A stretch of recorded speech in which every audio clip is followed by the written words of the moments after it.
Welcome to Conversations with the George Michael Singers podcast, where we talk about all things George Michael, being on tour with him, recording with him, and all the laughs we've shared with him over the years. And there's also a few tears. Have a listen and let us know what you think. Welcome to another Conversations with the George Michael Singers. Have you subscribed yet? Because you need to subscribe, because you need to, because we're going to be doing some special announcements soon. And if you haven't subscribed, do it now. You're not going to be the first to know. Do it now. Do what she says. We all do. We all have to do what she says. We do. We just don't listen to her. She gets very, very cross. It starts to bring the whip out, right? We've got the gorgeous, lovely, talented, I just love this man. The captain of our ship.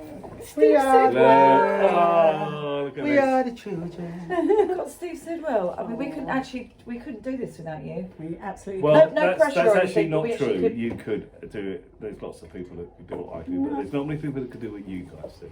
Oh. They could do it, Steve, but not as well as you do it. Well, that's nice of you. I think Yes. I think we're collaborating very well. Definitely. Um, There's a lot of love around, on tour, isn't there? Well, your vibe attracts your tribe, and that's from you. That's from you guys.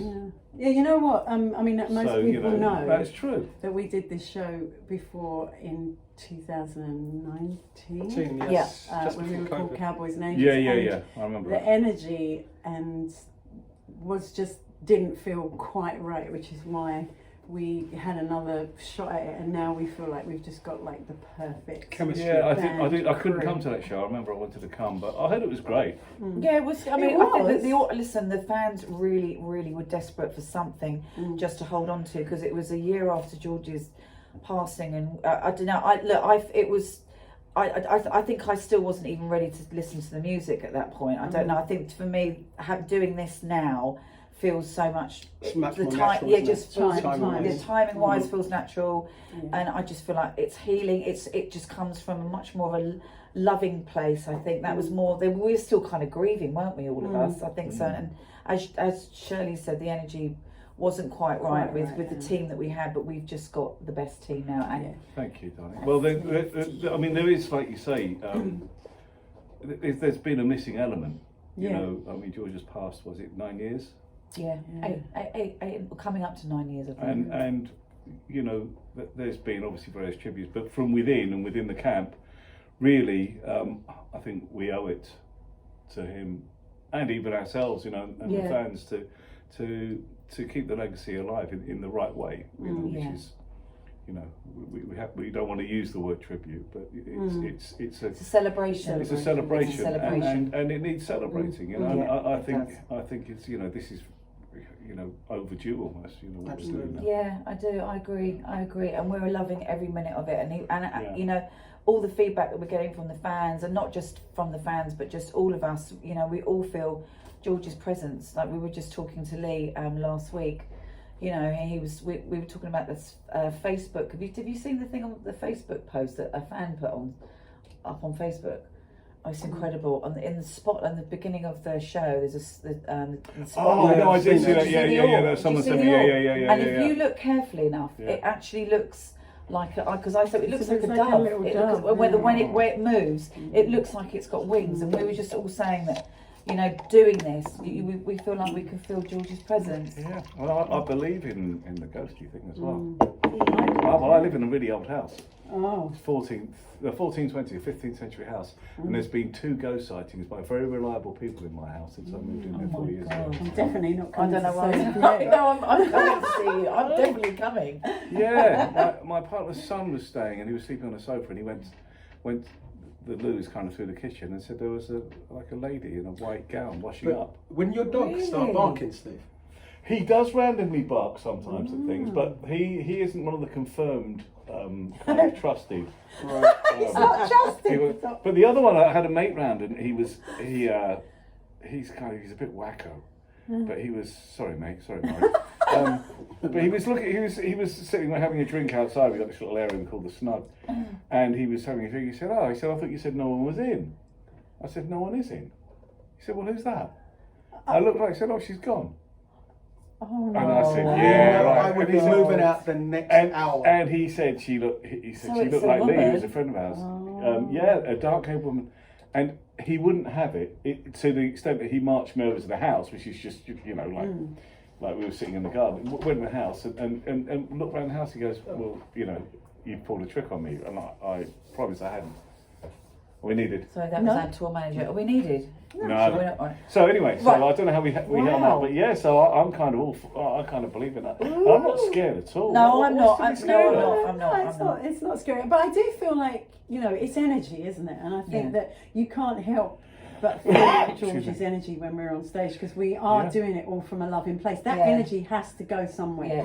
Plus, you've got the audience and their energy and love for George. It has to. I mean, because we're singing his songs. Yeah. Do you know what I mean? And the emotion you feel singing, you guys in particular, I can feel it from you that it's so genuine that you're sometimes really holding it together in a right way, and it hasn't diminished, has it? Yeah, I'm not looking at you, Shirley. I know. But do you know what? But it hasn't gone away. It's not like you're doing it and it's kind of a little easier each time. It's not.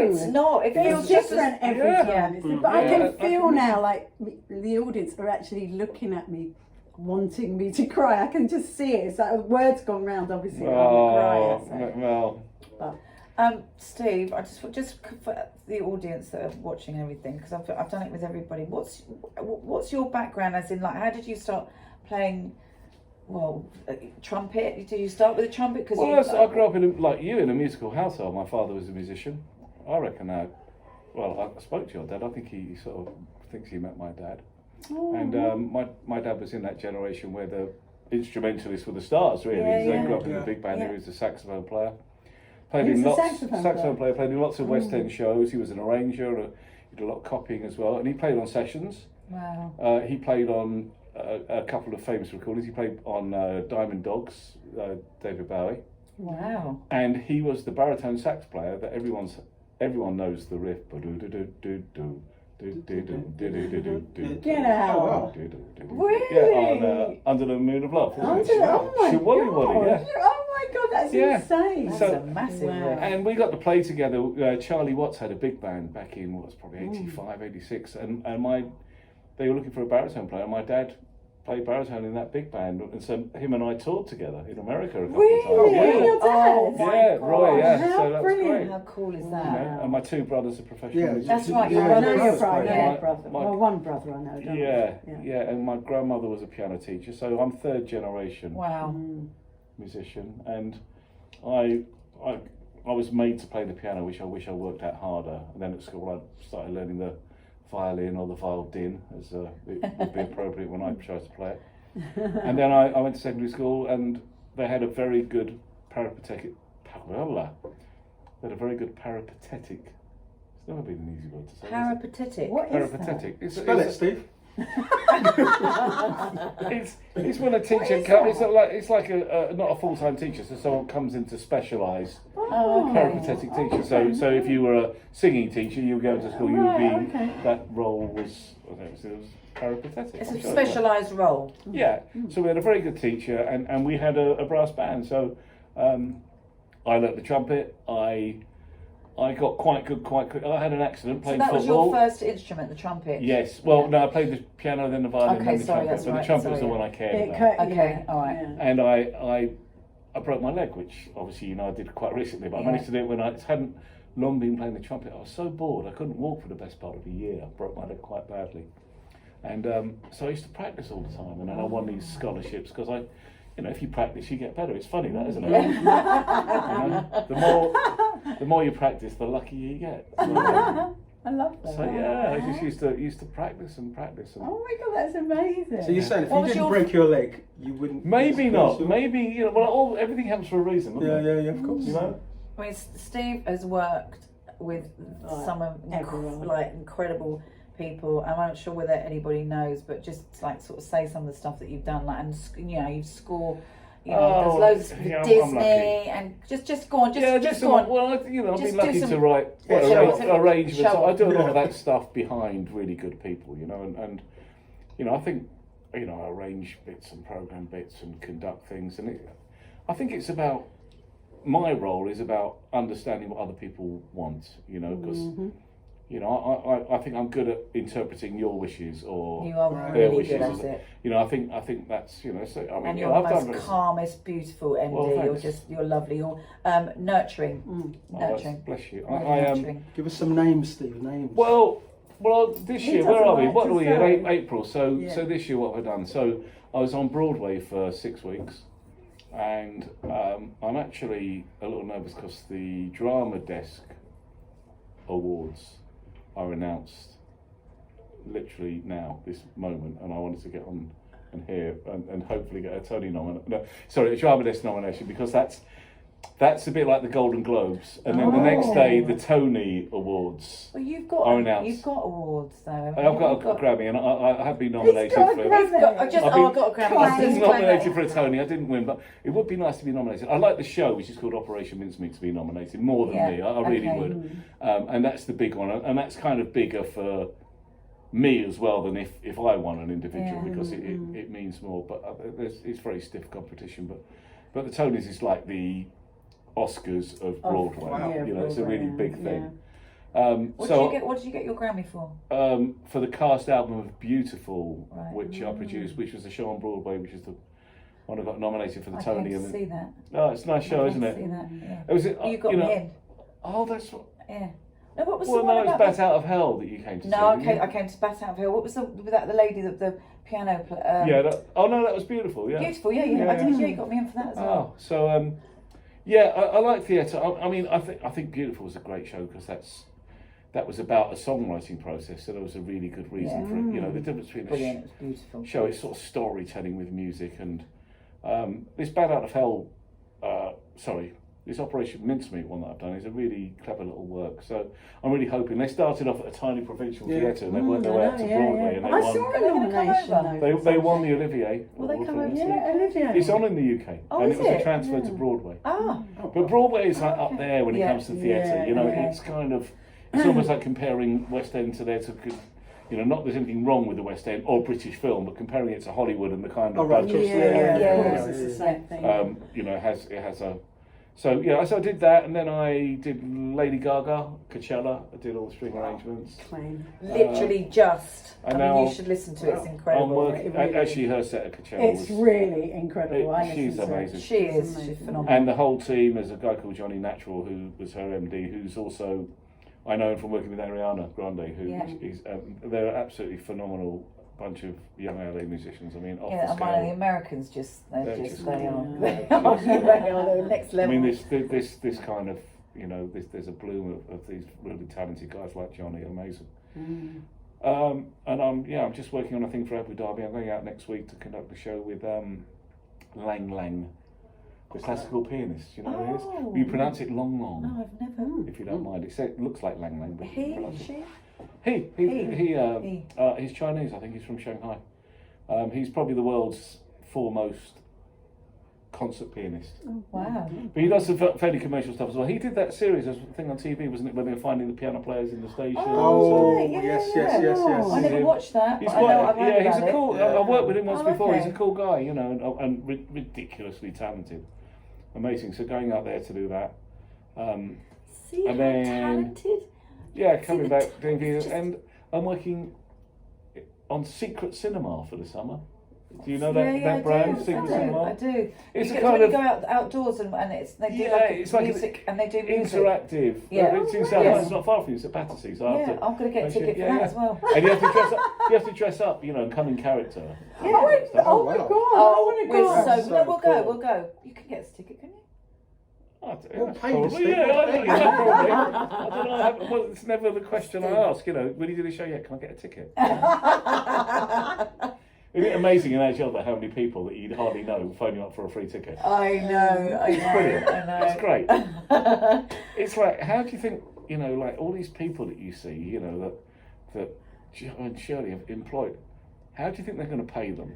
What, by giving you a free ticket? Not really, mate. Like, have some respect. You know, that kind of pisses me off sometimes. It's interesting though. I think with musicians, I don't think anyone thinks to do that in any other arena. Like, you know, if your mate had a restaurant, you wouldn't it's like every I'll time give you it go to free a dinner. restaurant, you won't be asking yeah, for no, a free meal. it's kind of. It's very odd. Yeah. But I did And actually. even in theatre as well, I don't Yeah. think there's a little bit, you know, kind of. I actually, you Maybe know, it's- listen, we all want to save money, whatever. But whenever I ask for it, I always say, I would like to pay, please. I feel that I owe that Yeah. because that's how I've made my living, and I you know, you invite guests. It's a different thing to asking for a ticket, isn't it? Yeah. Yeah, You know. sure. If you invite someone to come, Yeah. then you're inviting. And So he did find- invite me to those things. Most of, Just to reiterate, I Most did call him and say, "Can you give me a ticket?" most of the Although guests I'm going that to ask him for one for the cinema. yeah, you can. Awesome. Most of our guests that come and they usually have to pay, don't they, as well? Most Yeah. of the Yeah. good Yeah. people, you know. Yeah. Yeah. So, Steve, I did want to ask one thing because I thought was really interesting. I'm going on a bit, aren't I? You No, this is great. perfect. You worked with George kind of like before he did even Wham, right? Yeah, so I grew up in the vicinity because he was from kind of Watford, wasn't Bushy, Bushy, yeah. and I was Barnet, so I was Yeah. down the road. Which I think they knew of players because I was doing some pop stuff and I was working with, you know, I was doing I did the proper classical degree thing because in those days the colleges didn't have the commercial courses that they have now. You know, I mean, you guys have probably taught. I think you've taught at BIM or some of those places where there's lots of, for want of a better word, commercial or pop courses where people can learn. But in those days there really wasn't. Yeah, Leeds was the only college that had a jazz course. Wow. So there was a hub called the National Youth Jazz Orchestra, which was run for many years by a guy called Bill Aston, who sadly passed away recently. And that was almost like a self-funded, probably had grants and stuff, organisation where we all learned to play. There were amazing people in that band when I was there. You know, people like Guy Barker and Chris Hunter and Ian Thomas was in that band and Yanto, drummer. and I'm not sure if Richard Cottle was, but Lawrence Cottle certainly was. And yeah, I mean, just the who's who of the session world, brass player wise, went through that academy. So I think there's a few of us about and jamming on the local scene. And I got asked, I really can't remember exactly, but I know that I worked with him a couple of times down at Good Earth Studios, which was in Dean Street.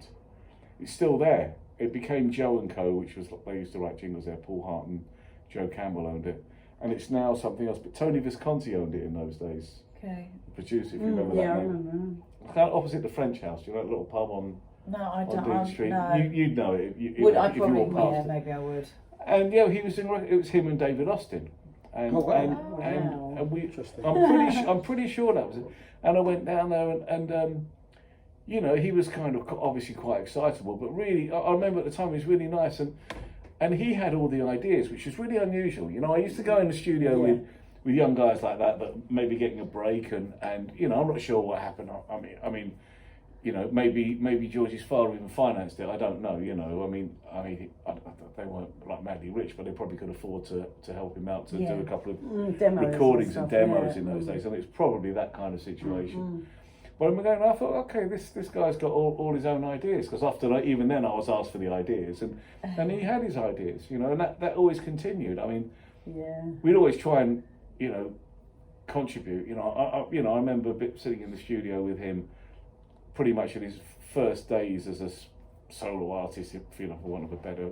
So when we went to Puck in Denmark, remember he virtually camped out there for a while. And he took a few of us out there. He took Rick Taylor, a trombone player, RIP, Chris Cameron, myself, and Paul Spong, and then it was just me and Chris, I think.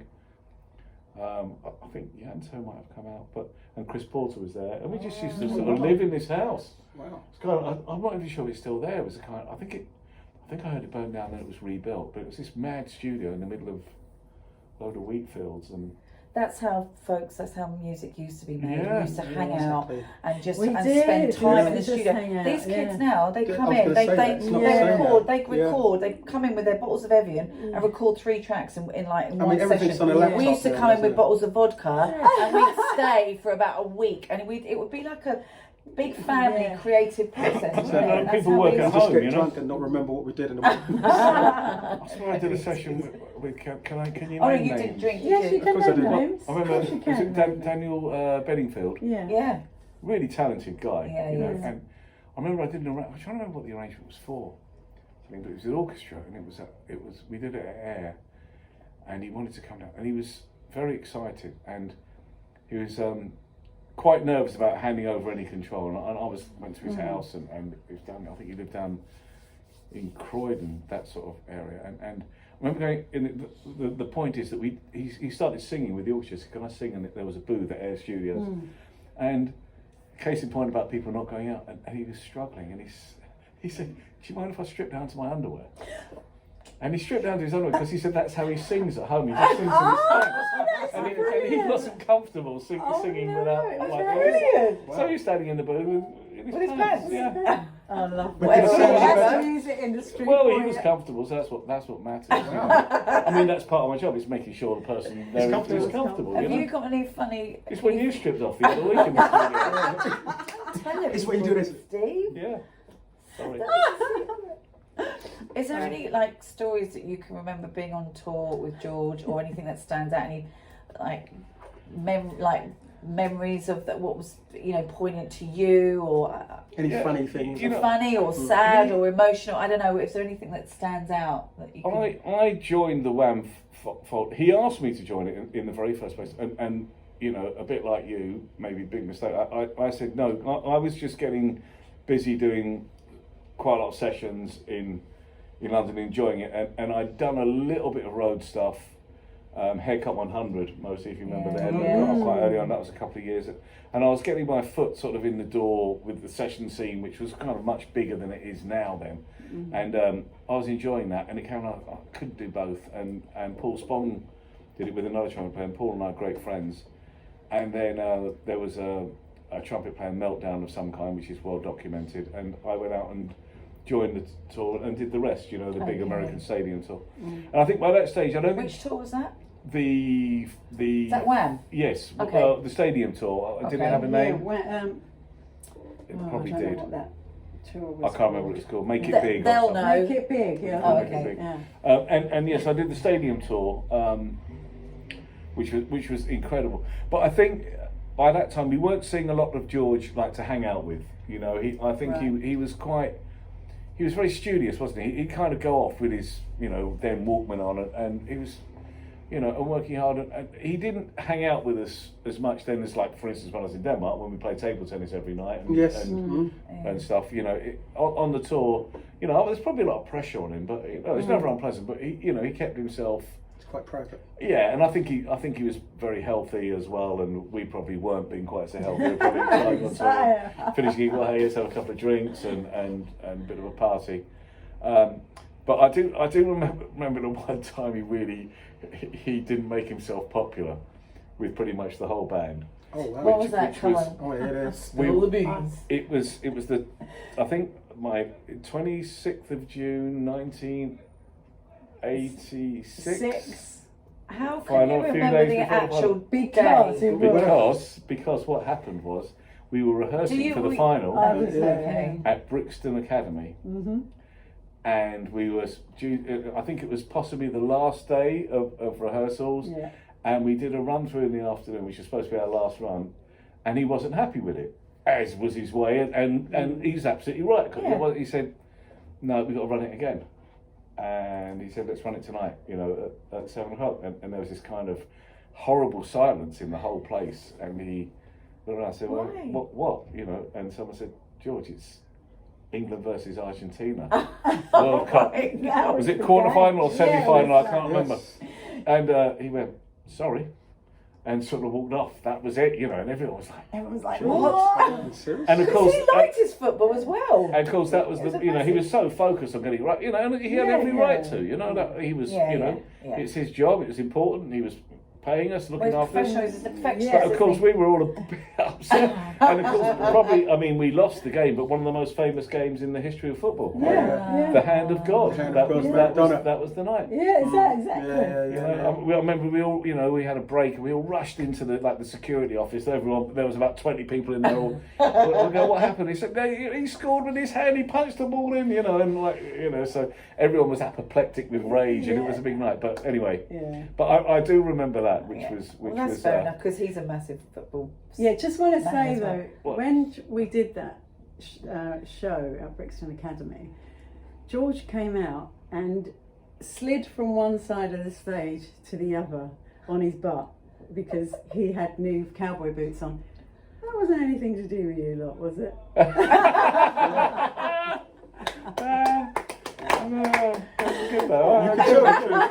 remember that. And they were very generous. Like his family used to invite the whole band to his dad's restaurant and stuff. You know, I mean, back in the day when, you know, he probably like for any of these people we're fortunate enough to work with, you know, and you guys work with lots of well-known people.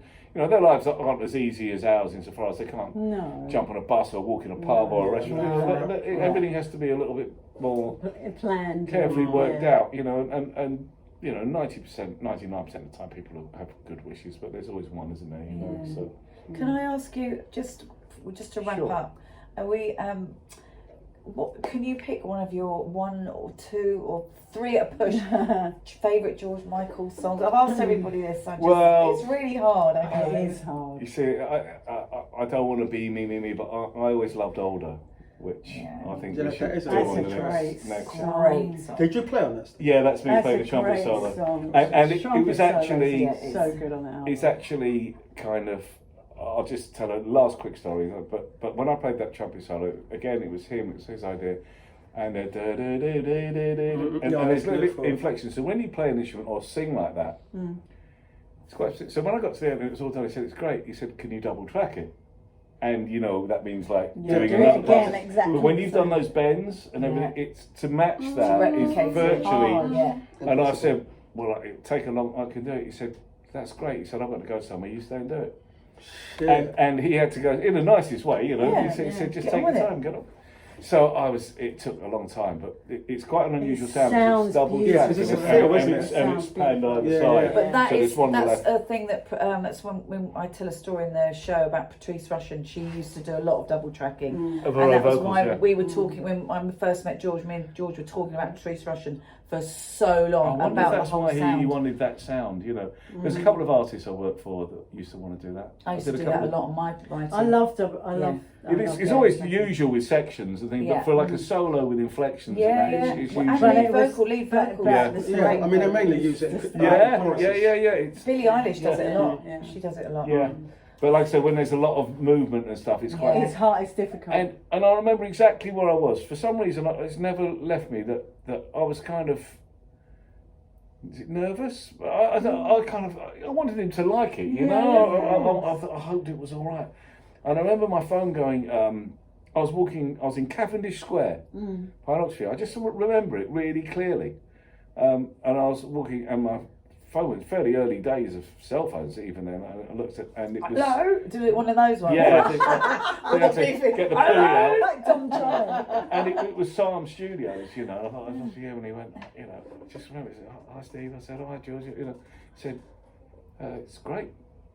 I said, It's "Well, weird, that's good." He said, "Yeah, it's great. Got to go. Bye." Wow. I didn't realise that was a double track though, because it sounds so tight. Yeah, I think if you listen to it carefully, it's panned either side as well, so you can hear it too. And you can probably work out with you know an expert like you know with your ears will pick it out. But yeah, it's quite an unusual sound, isn't it? It's amazing, man. But I didn't realise it was a double track. So I know what you mean by that swell. That's a feel. Yeah, like when you bend a note and stuff, you know, it's if you've done a solo, like if you know, you're great at all those ad libs, you do those. If you recorded one and someone said, "Can you double track that?" And you figure, I'm not sure what it is. And just quickly, just going to end. What does this mean to you doing this whole process that we're doing, and just how are you feeling about it? And I've really enjoyed it. I haven't really sort of played in a band for a while, so I've enjoyed that. I've enjoyed playing. I've enjoyed playing the trumpet. Enjoyed playing the keyboards. I've loved you guys and your enthusiasm and your love for everybody, and how some people here, you know, they wouldn't normally do what they've done for you, me, us on this trip for the love like they have, you know. And I don't want to be crass and so, you know, but they haven't done it for any kind of, you know, fiscal kind of. No, they have. There's a lot of people who've done stuff that are, you know, they're professionals that you know you don't expect, and they really, and people are given, and that's because 110%. They have. that's going back to the beginning. It's because of you guys, and and your vision, and we all love you and your vision and the whole thing. So we're all delighted to be part of it, and we hope in, that come in. It's to go. Okay. Okay. You got meet and We greet gotta now. go. But I don't do Steve- meet and greet. No, I'm he going to doesn't see do- my friends but in a thank restaurant. you, You're Steve free. Sidwell. Thank you, Stevie. Let's see this. Legend. See this nice one, Absolute Steve. legend. You're the man. You're the man, dude. Great, thank you. Hope you enjoyed that episode of Conversations with the George Michael Singers. We really hope you learned a little bit more about George Michael. Keep listening, keep following us. There's lots more to come.